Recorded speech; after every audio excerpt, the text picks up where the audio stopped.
is Isabella, and I'll be your host on the Remembered Corner.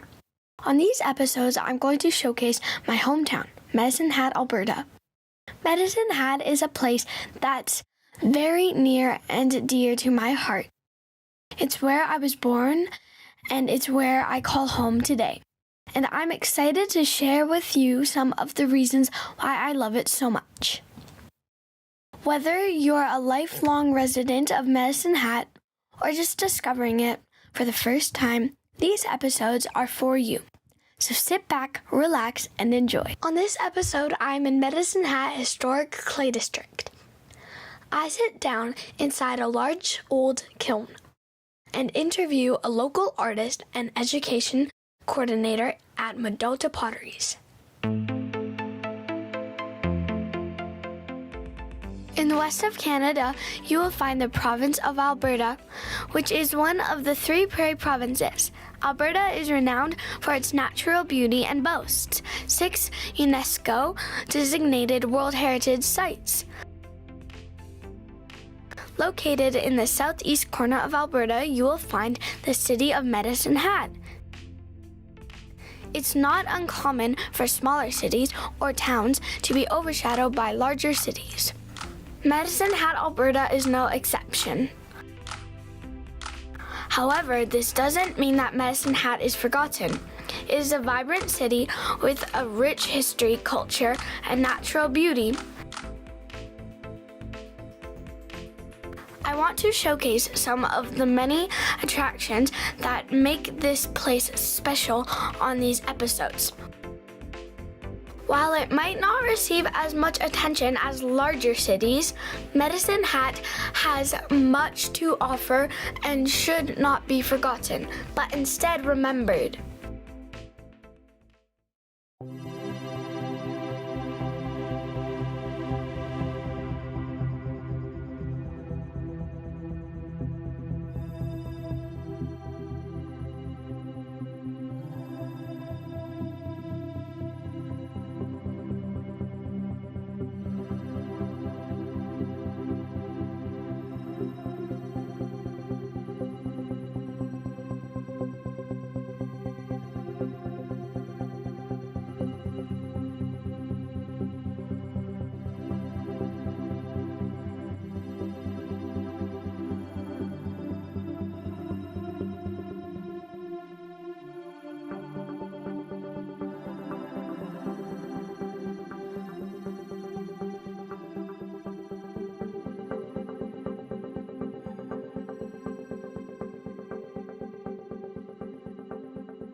Welcome back to another episode.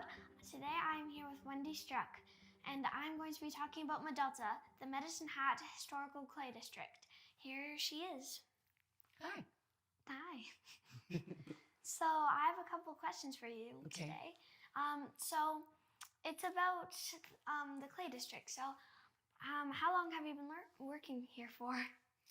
I've been working here for just over 4 years. And what would you say is your favorite part of Medalta? Oh, there's so many things. But I love that Medalta is a museum, because I really like things from history. I really like the smell of the old factory, all the clay smells in there. And just that it's a really big building with lots of history and creativity as well, and lots of learning too. And can you tell me when it opened and when it shut down? Okay, so Medalta as a pottery factory opened in 1912, and then it closed in 1954. But we know that about 20 years later, people started to talk about making it into a museum, right? So slowly over time after that, it slowly started to become a museum until today. And also, was Medicine Hat the center of the clay industry?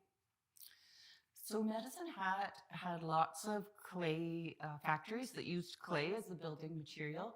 And that was because, first of all, the train came through, so they had built the train tracks, and trains were able to come through Medicine Hat before the factory was built. So they knew they had transportation to deliver the products to places and bring in products that they'd need for their factories.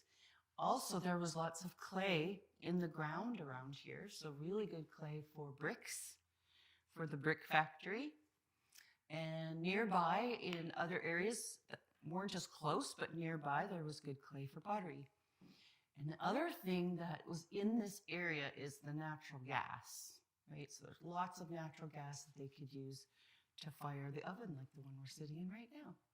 So they could use that as the fuel. So they had the clay, they had the natural gas, they had the train, and they had lots of water because the river ran through here.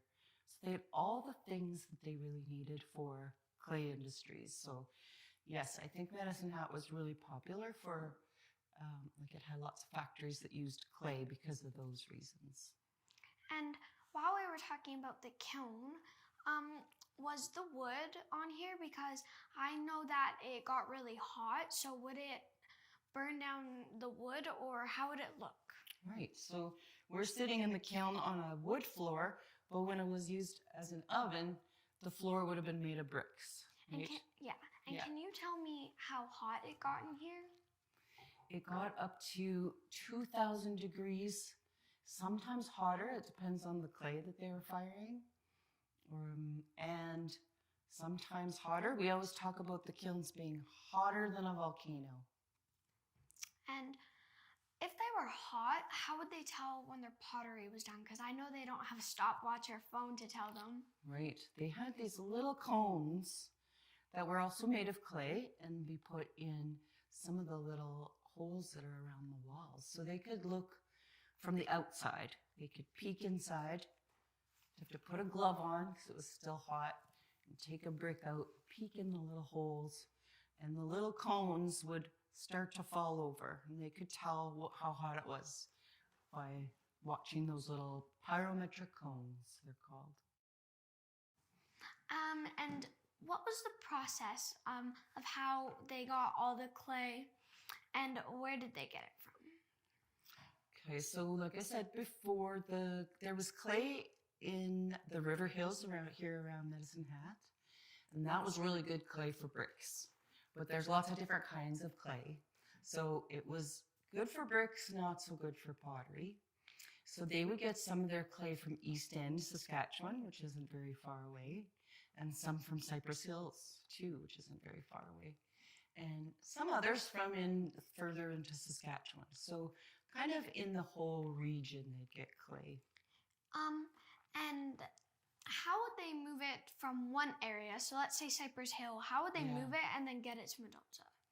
So that was where the train was really important. That's why the train coming through Medicine Hat made it possible for all the factories to have things be shipped here to use and be shipped back to wherever it needs to go. And can you tell me why Medalta got shut down? As a factory, it got shut down because there was a few different things happening all at the same time. One was that there were other materials being used to make things like dishes and stuff that pottery or clay was used for. And these materials were lighter because pottery is very heavy to ship, so it costs more money. And some things were being shipped from other countries, but they were cheaper. And some really not so great business decisions happened at Medalta at the same time. So all of those things happening around the same time made them decide to close it. And at the time, there was another pottery factory in Medicine Hat too, called Highcraft. And so maybe the Highcraft factory was doing in better shape. So they didn't really need to stay open, I guess. They decided to close. And so when it first opened, I understand that there would be, they would just open, they would have to get all the machines and stuff shipped, or they would have to make them. But one thing about the kiln, where did you get all the bricks from? Right. I'm going to say they probably got some of the bricks from the brick factory since it was so close.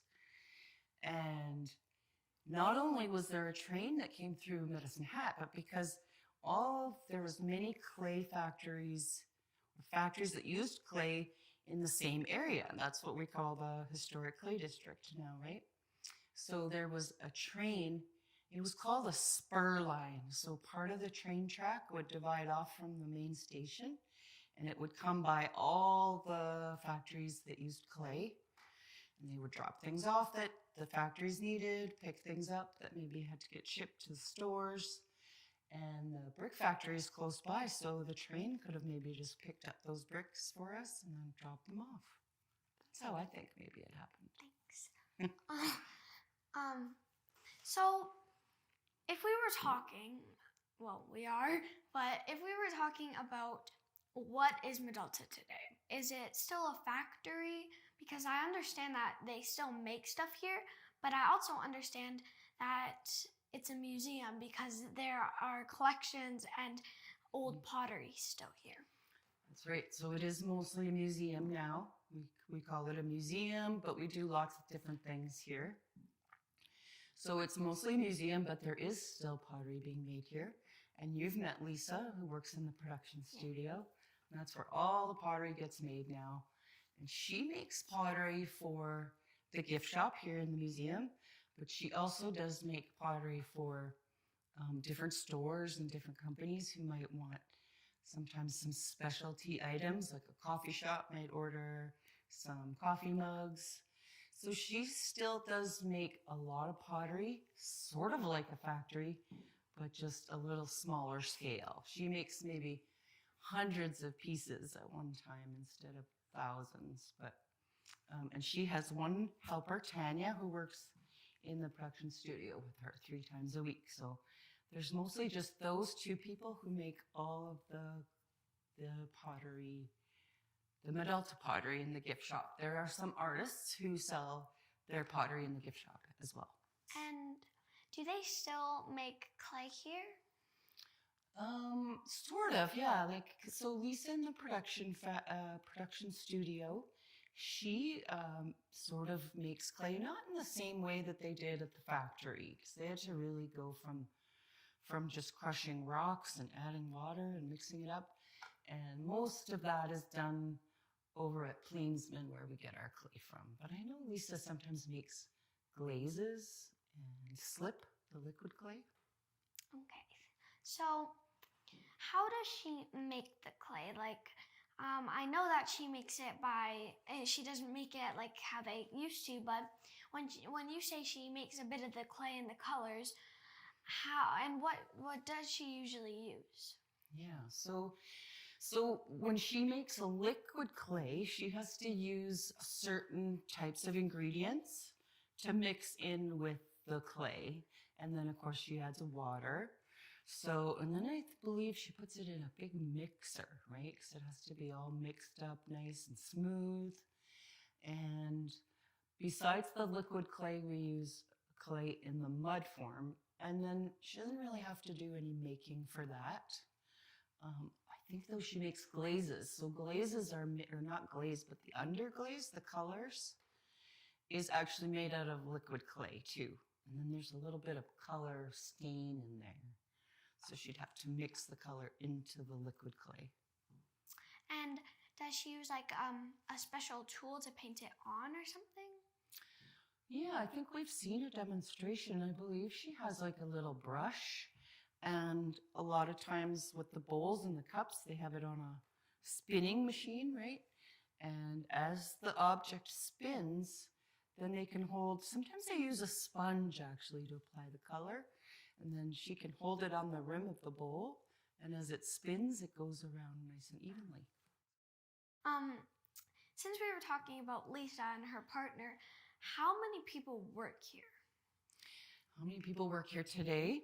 So there is about, I'm going to say 16 people. I might have that just a little bit off, but around 16 people work at Medalta right now. And do the people mainly work at the front desk, or what's probably the most places where the person works? Like how many people work at one job and like that? Yeah, so I can tell you about a few jobs. So my job is at the education coordinator, so I take care of all the education department. So, as I was here last week, I went with my class to Medalta, and we were doing pottery and a whole bunch of stuff. So it's really fun to come down. I went with my school, and we kind of explored and we looked around. But as I heard, you run summer camps, and I know that because I went to the summer camps at Medalta. Can you tell us a little bit more?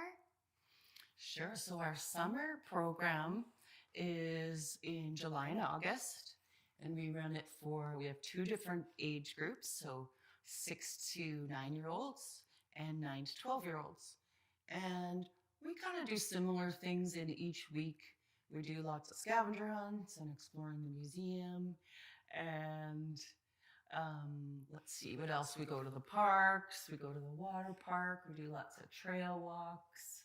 We do science experiments, art projects, lots of fun stuff, right? Lots of adventure. It's very active. And when you were here last week, that was for the community classroom program, right? So your whole class and your teacher came for all 5 days of the week, and we did all your curriculum, all sorts of subjects here at Medalta, right? So yeah, those are two very important programs that we have in our education department at Medalta. Okay. Is there any programs for adults? There is. Adults can take classes over at the Ceramic Center. So that's our International Ceramic Center for Contemporary Ceramics. And that's where artists from all over Canada and different parts of the world come, and they get a studio to work in. And over at that building is where they do classes for adults on the pottery wheel. I think sometimes they do hand building classes too. And sometimes adults have booked field trips with me too for a museum tour and a hand build clay project. Okay. I heard that you run a lot of events and that you get a whole bunch of food stands and you have balloons and fun crafts or activities for kids. Can you explain that? Yeah, so Medalta sometimes has community events for the public. Just this past weekend, we had a spring festival, Thawed Out Country Music Festival, it was called. So we had live music, we had some big bouncy castles, some clay sessions. I think they even had dinner in this kiln on one night on the weekend. So yeah, sometimes Medalta does events like the market or the festival. And usually the festival has a market where lots of vendors from the community can come and sell all their creative things that they make. Lots of different pottery and jewelry and lots of things. So I think that people are probably familiar with the market at Medalta because there used to be one every week. I think maybe we're going to have more markets here again, but maybe one every month. You'll have to watch our website to find out more about that. And do you have any weddings here? Yes, lots of weddings happen in the reception gallery and outside. Lots of photography too. People come and like to take their picture, even grad photos. They come here to get their grad photos done too sometimes. As we were talking about how it was made and how it was, but where did it get the name from and who owns the building? Right, so Medalta was named after Medicine Hat, Alberta. So we talk about this with kids when you visit, right? So the med part of Medalta is from Medicine Hat, and the Alta part is from Alberta because Alta used to be the short form for Alberta at the post office. Now it's just A and B. That's right. So Med Alta, it's a new word that they invented for this factory and now the museum. And who owns Medalta? So Medalta is what you call a non-profit society.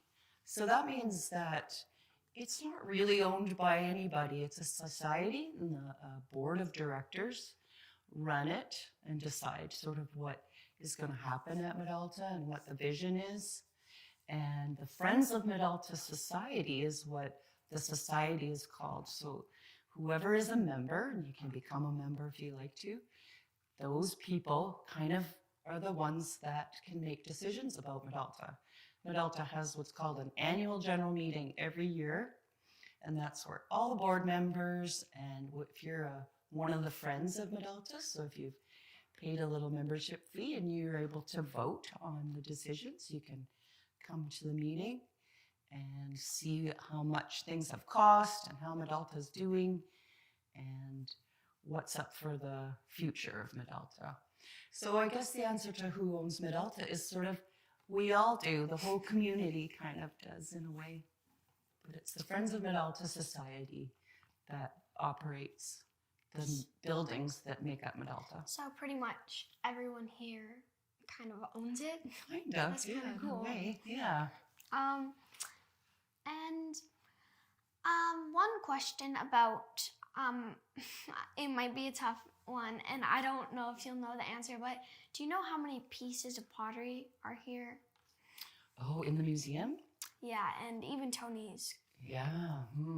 Well, we could maybe estimate, because we know that there's about 2,500 pieces in the collection gallery, right, which was collected by Mr. Schlachter. And then in the turning room, there's probably even more. And there's a whole bunch of pottery in the collections room in the back that you've never seen. And there's hundreds more in there. So there's probably thousands. Maybe we could say 10,000. Wow. I think. It's a lot. I'm kind of guessing, but it is a lot. Yeah, there's a lot of pottery here. And so I'm guessing that they don't still use this old kiln. Like, what do the kilns look nowadays? Are they this big? Are they this wide? Or what are they made out of? So yeah, because we don't make as much pottery to fill all these big, huge ovens anymore. So the kilns are actually, if you imagine your stove at home, the kilns are about 3 times that big. But you'd put the pottery in the whole oven, right? So they're big, but not this big, not as big as a building.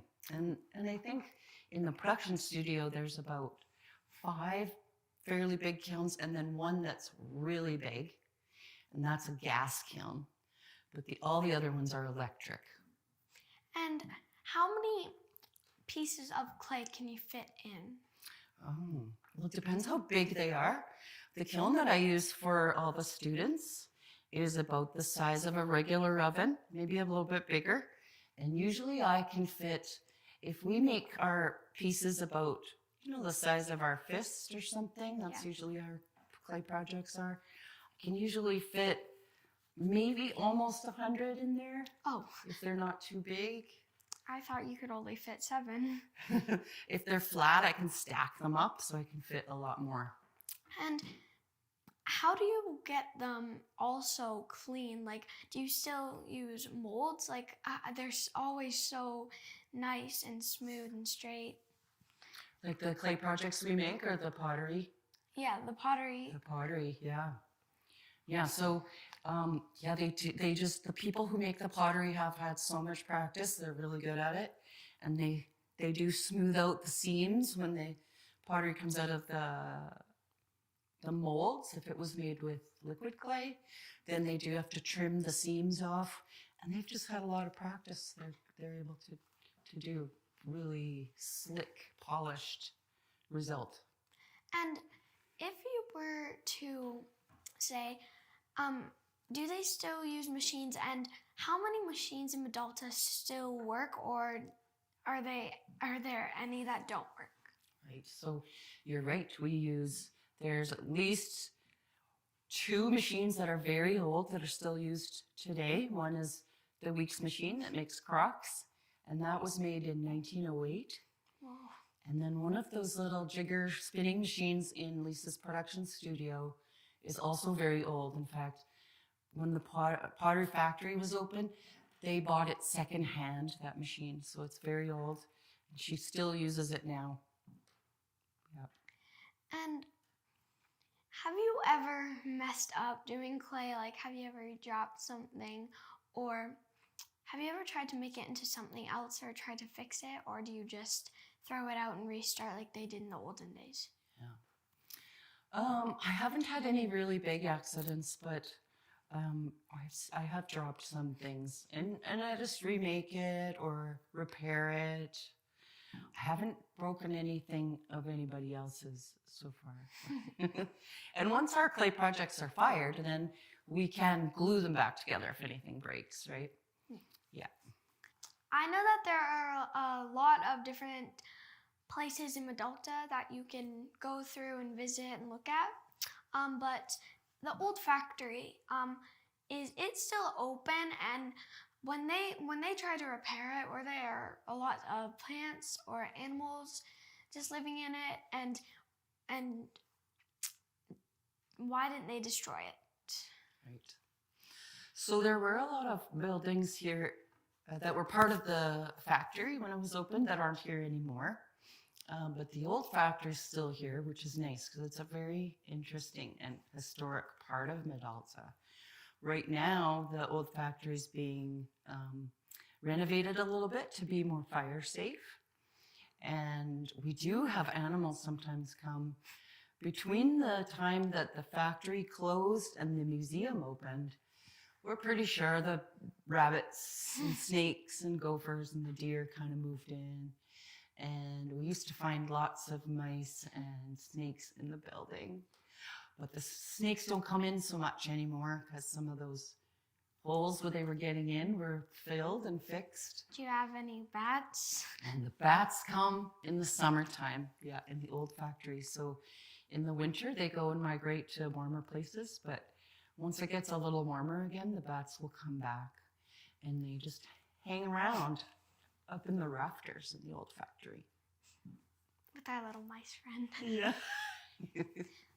So I'm an artist and I like making pottery. Am I able to drop in with my piece of clay and have it fired here in the kiln?